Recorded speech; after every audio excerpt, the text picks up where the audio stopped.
I've never really dealt with injury, and that's probably been a challenge in itself because like when I first like was feeling pain, like I didn't understand it. Like I didn't know. I was like, am I just tight? Like, am I just getting old? Do I need to hit a stretch? Do I need to get like a little rubbed out? Do I need some icy hot? Like what's going on here? So I think it's been a balance of like understanding my body. And I know like, you know, whether it's this year, whether it's next year, and even throughout my career, I'm going to be very thankful for this moment. Like there's certainly, so you can already sense that. For sure. Okay. Like I know this is going to help me like understand my body better. Caitlin Clark has just dropped the kind of statement that sends shockwaves through an entire league. For weeks, fans, analysts, and even her own teammates have been left guessing when or if she would return to the court after her injury.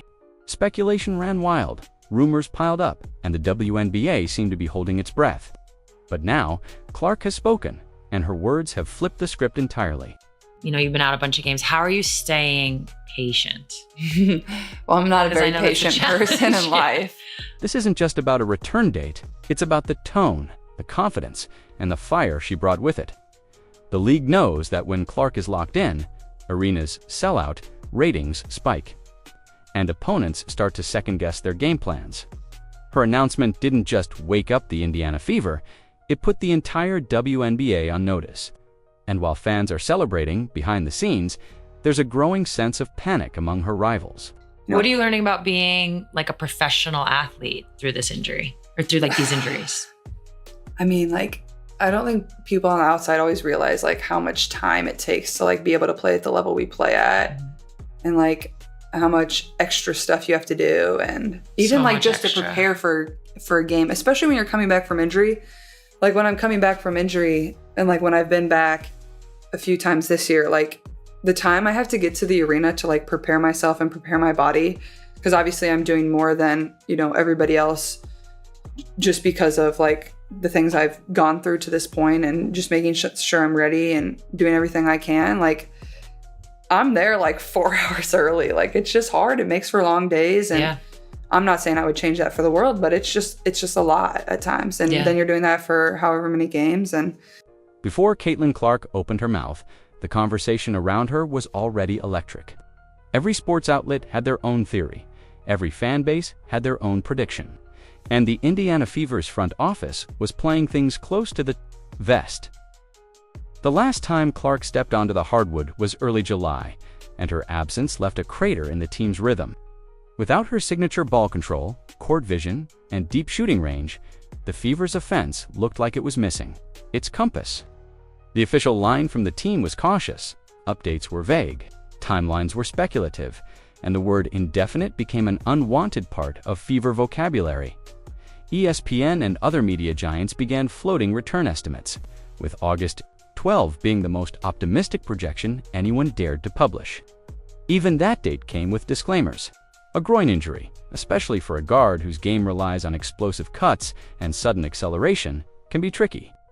One misstep could turn a minor recovery into a season-ending ordeal. I think the most challenging part of like all this, so obviously I have the first injury and I sit out 4 games, and then I come back and I play really well. Yeah. And I feel really good. And like even this begin the year, like I played great. Like I started the year really good. Like I felt really great. Like my numbers were great. I was shooting the ball well.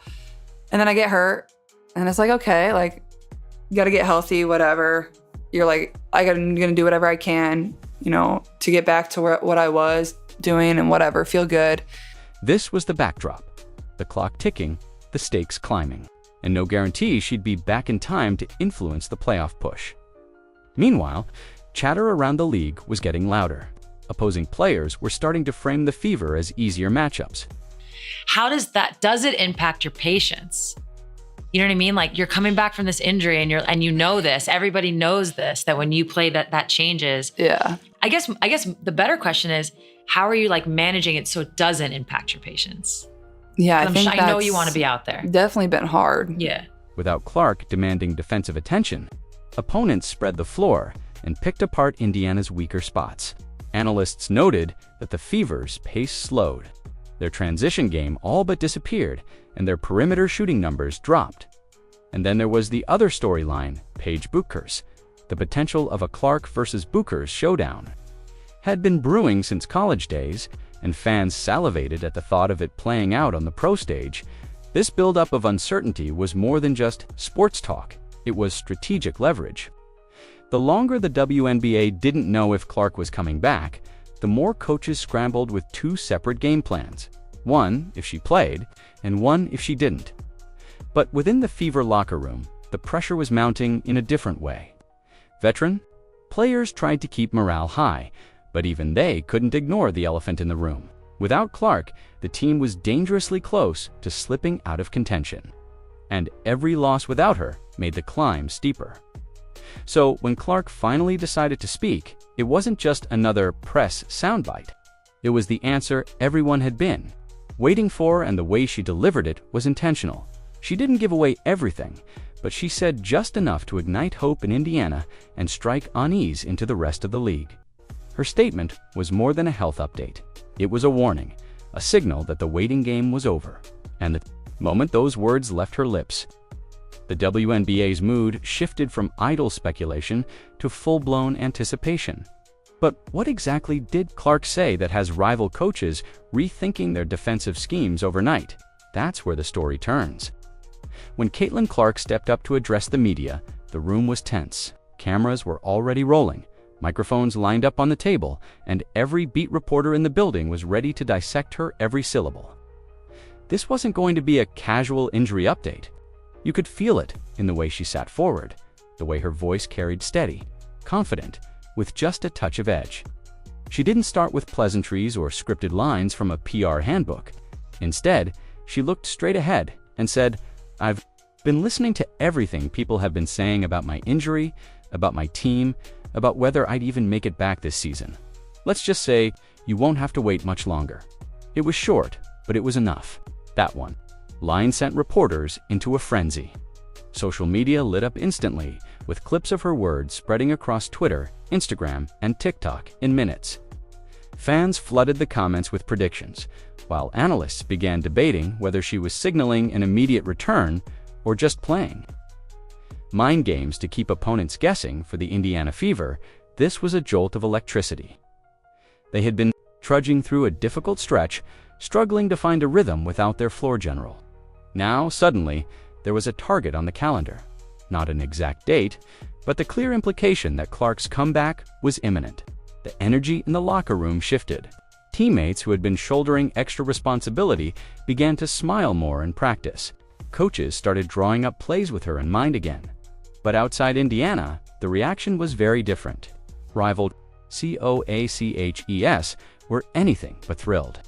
One assistant from a top Eastern Conference contender, speaking anonymously to a reporter, admitted, "If she's back, that changes everything. We can't just play them straight up.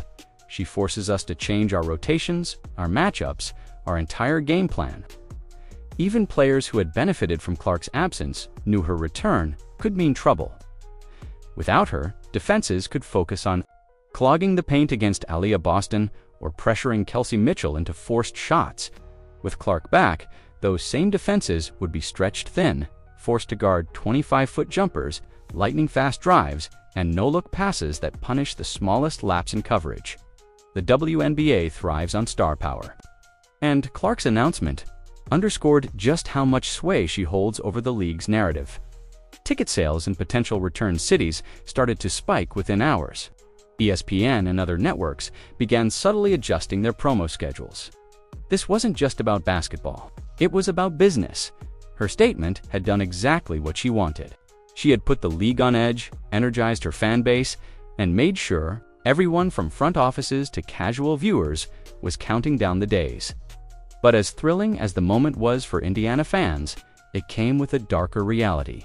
The Fever's struggles had exposed more than just a missing star, and if Clark was coming back, she wasn't walking into a perfect situation. The problems she'd be returning to were bigger than anyone expected. While Caitlin Clark's statement had fans buzzing, the reality inside the Indiana Fever's camp wasn't nearly as glamorous. Her return might spark excitement, but it wouldn't erase the mountain of issues that had piled up in her absence. This wasn't just a team missing its star. It was a roster that had been stretched thin, physically battered. and mentally drained by weeks of underwhelming performances. The Fever's recent games painted a grim picture. Without Clark's floor vision and pace setting, their offense slowed to a crawl. Possessions often ended with rushed shots or forced isolations that played straight into the hands of opposing defenses. In their last outing, they managed a measly 11 points in a third quarter that felt more like a slow bleed than competitive. Basketball. The team's shooting percentages plummeted, turnovers spiked, and their ability to close out games evaporated. Injuries only deepened the hole. Key contributors like Sydney Colson went down, and Ari McDonald was sidelined, leaving the bench rotations paper-thin. What should have been a time for role players to step up instead exposed the lack of depth on the roster. Aaliyah Boston, typically a consistent double-double machine, had an uncharacteristic game that left fans shaking their heads.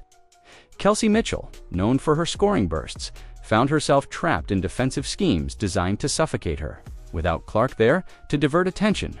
And then there were the chemistry issues. With different lineups thrown together on short notice, communication on the court began to fray. Defensive switches came late, help defense was slow, and opposing stars like Alyssa Thomas feasted on the disorganization. The frustration was visible. Players throwing their hands up after missed assignments, benches slumping before the final buzzer. It wasn't all quiet tension either. The Fever's loss to a surging opponent saw tempers flare in a heated exchange between Dawana Bonner and Lexi Hull. Bonner, known for her competitive edge, got right up in Hull's face after a physical defensive possession, sparking a social media storm. Clips of the incident went viral, with fans debating whether it was simply hard-nosed basketball or outright disrespect.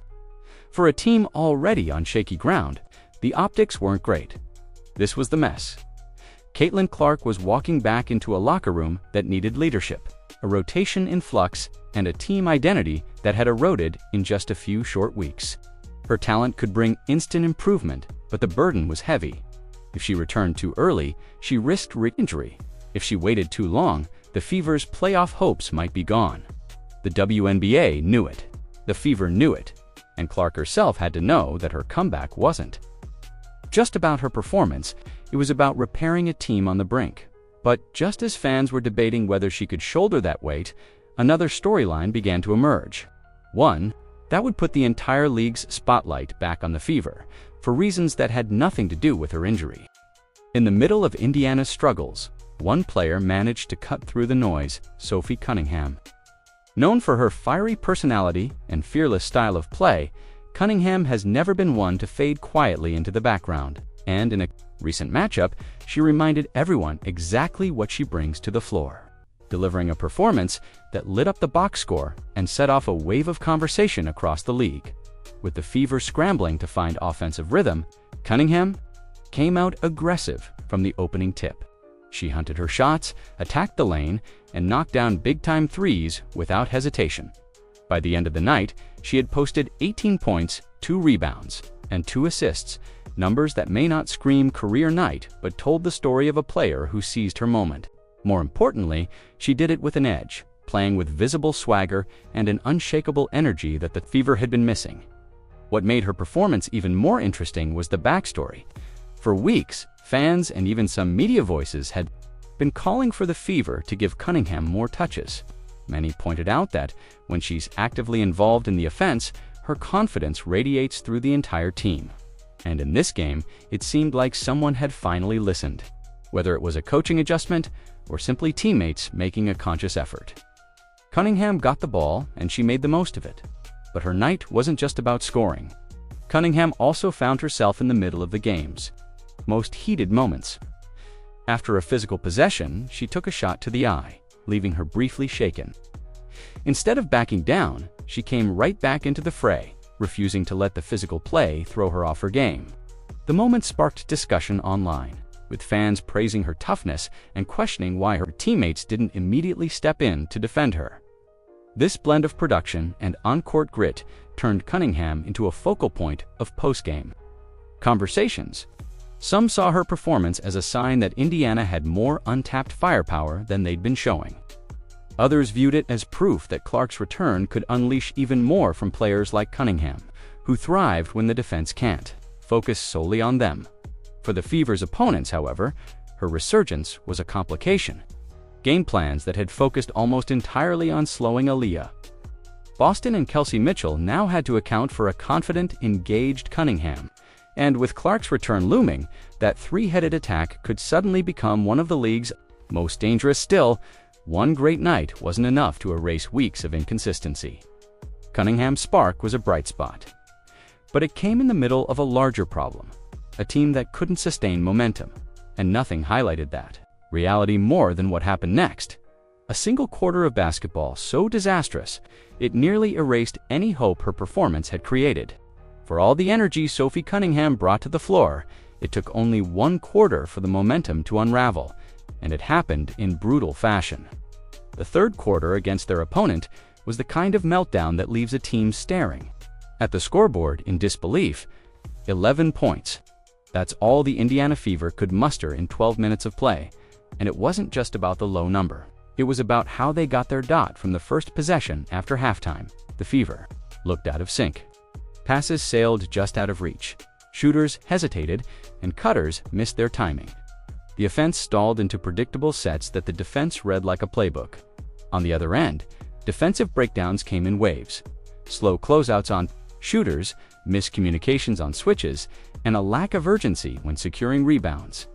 Every mistake seemed to feed into the next, and the opposing team took full advantage.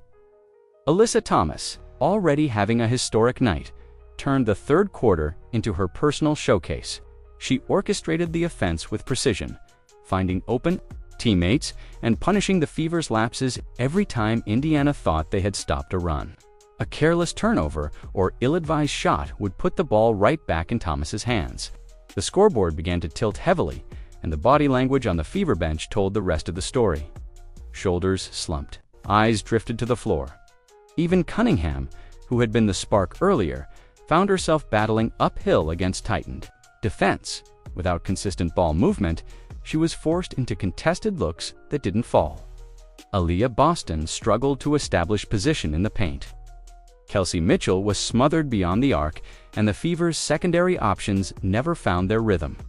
The points they did score came more from individual effort than any kind of cohesive offensive execution. Fans watching at home and in the arena felt the momentum drain out of the game. Social media was merciless, pointing out that this wasn't just a bad stretch, it was a collapse that spoke to deeper issues. The inability to respond to adversity, the lack of a stabilizing leader on the floor, and the absence of strategic adjustments all stood out. The third quarter wasn't just a setback, it was a reminder of what the Fever had been missing. Without Clark, her presence in moments like this has historically kept the offense from unraveling. She's the kind of player who can settle teammates down, demand the ball in pressure situations, and swing momentum back with a single shot or playmaking sequence. By the time the buzzer sounded, the damage was done. The hole was too deep, and the burst of energy from earlier in the game had completely evaporated. And, as the fourth quarter began, the frustration from the collapse would boil over into something far more personal, a physical, heated exchange that would ignite an entirely different kind of firestorm. If the third quarter collapse wasn't enough to sour the Fever's night, the fourth quarter delivered the moment that would dominate headlines and social media feeds. It started with a chippy defensive possession, the kind of hard-nosed play you expect late in a competitive game. But this time, the intensity didn't stop with the whistle. Lexi Hull, tasked with guarding veteran forward Dawana Bonner, had been sticking to her assignment all night, refusing to give an inch of space. On one particular sequence, Hull fought through a screen and met Bonner chest to chest. What happened next sparked instant outrage. Bonner, clearly frustrated, got right up into Hull's face, so close that fans watching the replay swore they could see the words being exchanged. Bonner didn't shove, but the body language was aggressive, and the expression on Hull's face said it all. To make matters worse, Alyssa Thomas appeared to set a questionable moving screen on the same play, which gave Bonner the opening to confront Hull without the ball in play. The refs let it slide, but the cameras caught every second, and within minutes, the clip was circulating on Twitter, Instagram, and TikTok. Fans were split. Some praised Bonner for sending a message, while others accused her of targeting. A younger player, in a way that crossed the line of sportsmanship. Hull, to her credit, didn't retaliate. She stayed in position, focused on the next play, but the incident seemed to rattle the Fever's composure. The team was already struggling to regain momentum after their third-quarter disaster, and now emotions were running high. The Fever's veterans didn't swarm to Hull's defense in the moment, something that many fans noticed and criticized after the game. This wasn't just a matter of one heated exchange. It became symbolic of the larger issues plaguing Indiana: the lack of a unified front, the absence of an on-court enforcer to push back when opponents tried to intimidate. In years past, a moment like that might have been met with an immediate response: a hard defensive stand, a big bucket. On the other end, or even a little verbal pushback to make it clear the team wouldn't be bullied. Instead, the Fever's offense sputtered and their defense sagged. After the game, reporters tried to get quotes from both players. Bonner brushed it off, calling it just basketball, while Hull kept her answers short, saying she was focused on playing hard and doing my job. Neither offered much detail, but the lack of resolution only fueled the debate online. For a Fever squad already desperate for a spark, this incident was another blow to their morale. It underscored just how much they needed a vocal leader, someone who could match intensity with intensity, rally the group, and turn physical challenges into fuel. And that's why Clark's looming return carried even more weight, because the next time a moment like this happens, the Fever might finally have someone on the floor who can flip the narrative in their favor. As the final minutes ticked away, it became painfully clear that the Fever weren't just dealing with one bad night. They were wrestling with a deeper problem that had been exposed all season. With key players already sidelined, the team's depth was pushed to its breaking point. The injuries to Sydney Colson and Ari McDonald had forced head coach Christy Sides into emergency rotation mode, relying on bench players who rarely see extended minutes. Chloe Bai and KK found themselves on the court longer than usual, each trying to carve out a role under the bright lights. KK managed to contribute 5 points in her 10 minutes, showing flashes of energy and hustle. Chloe, though active defensively, couldn't find her offensive footing, ending the night without a single bucket. In a game where every possession mattered, their inexperience was magnified. Then came the surprise substitution. Bree Turner, who had barely logged minutes all season, was sent in for an 11-minute stretch. On one hand, it was a desperate attempt to spark something, anything. On the other, Turner even managed to score. But the fact that she was needed at all underscored the team's precarious situation. The domino effect was obvious. With rotations thrown out of rhythm, starters were forced to shoulder heavier workloads without the usual rest periods. Fatigue set in, and by the fourth quarter, it was showing in the Fever's defensive lapses and slow recoveries. Even Aaliyah, Boston, typically a force in the paint, struggled to keep pace, missing box-out opportunities and losing battles on the boards. This isn't to say the bench didn't try, far from it. The effort was there, the hustle was there, but execution was missing. Without Clark's ability to orchestrate the offense, the second unit lacked direction. Plays broke down, spacing collapsed, and possessions ended with contested shots or turnovers. The chemistry between starters and reserves looked shaky, as if the team was still searching for a rhythm that hadn't existed since Clark went down.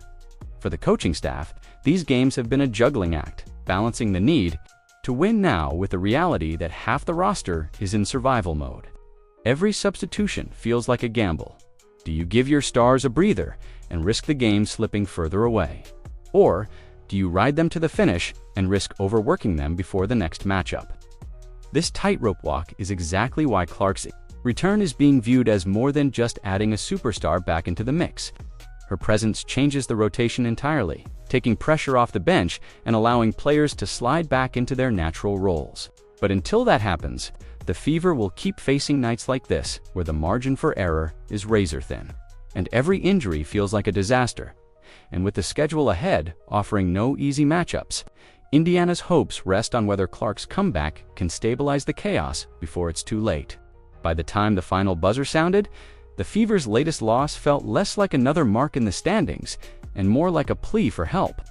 The atmosphere around the team wasn't just about frustration anymore, it was about urgency. Every player, coach, and fan knew the same truth.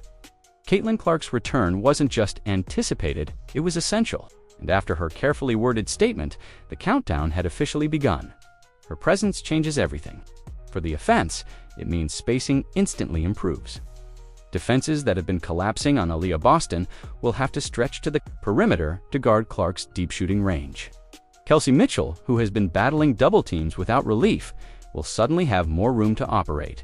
Even players like Sophie Cunningham, fresh off her own breakout, will benefit from the attention Clark commands, turning open looks into real scoring threats.